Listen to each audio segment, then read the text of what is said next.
What's good, guys? Principals here. Drink the coffee and make you feel better. Let me tell you this much. Let's get one thing straight here. The Dallas Mavericks make one of the most stupidest trades in basketball history, giving up a young all-star in his prime that could potentially be a superstar one day. He's not a superstar, but he can be. All right? He has potential. He's basically the Carmelo Anthony of this generation. A guy that could score, that plays no defense, and he gets the whistle and calls blown on him all the time. Okay? He really is a walking Carmelo Anthony. Okay? He is exactly what Carmelo Anthony is, prime for prime.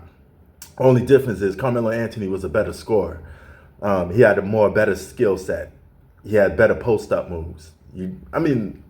But that's an argument for another day. Anyway, here's the thing. You got a guy in Luka. Dallas Maverick fans was crying because he was gone. All right? This was a guy that had superstar in the making. Okay? He could have been a superstar. Now, superstar is more than just a guy on the basketball court putting up numbers. You got to be known off the court, too. And as a guy known as International P, I could tell you a lot of people don't know who Luka is. But they don't even watch basketball, but they know who Steph Curry is. They know who LeBron James is. They know who Kevin Durant is. And a comment made by one of my subs, one of the sports lights, he said you could make a case. There's only 3 superstars in the league, which is Durant, Steph, and LeBron. Now, you put that into consideration, he makes a whole lot of sense. Because a superstar is more than just a guy putting up numbers on teams, or winning or being in the conversation for MVP every year. He has to be also known globally. So when I say that name, it rings a bell, right? So in order to go past a superstar is basically what? A legend, right? That's pretty much the last level to go to. Legend, icon, you can put those in the same category. And that's even more of a shorter list, okay? Now you're talking about like the cream de la creme.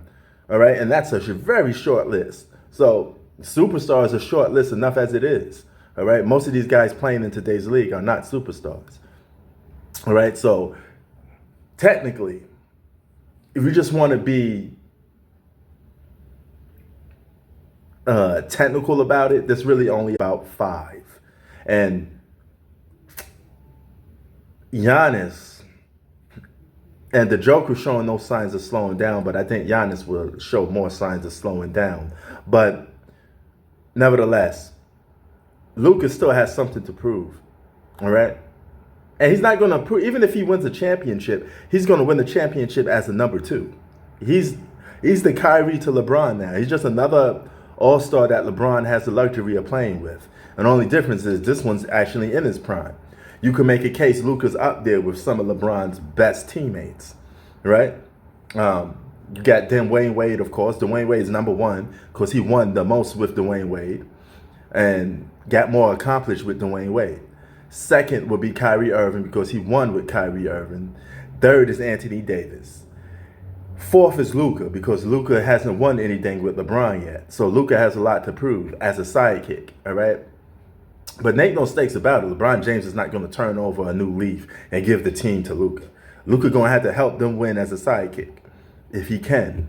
And that's where a lot of the problems come in. They got more than enough to win. They're the 3rd seed.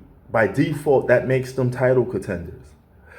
Right? So they should be able to win a championship. This is about LeBron and Steph. Both of them are fighting for number 5.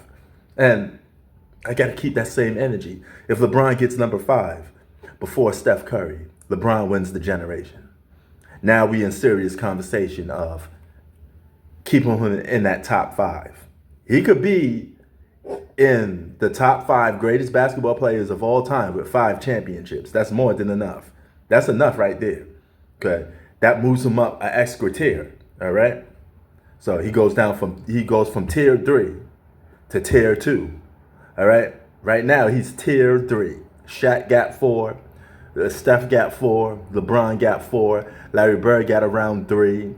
That's your tier 3s. Okay? So it comes down to winning at the end of the day.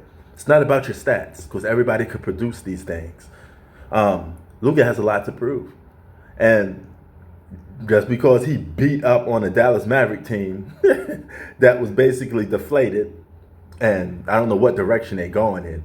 You literally trade Luka for an aging star and Kyrie Irving, and a damaged goods player in Anthony Davis. Anthony Davis will never be the same basketball player ever again. His ceiling was those years that he was in the New Orleans Pelicans and the Lakers for that one season. That's it. Everything else, you're done. Not going to be able to do. So let's see what the Lakers get, because it's going to be very interesting. But Luka, you need to show people. Can you win? Can you separate yourself from Carmelo Anthony? Because you are the Carmelo Anthony of this generation. Period. Sports out. Peace.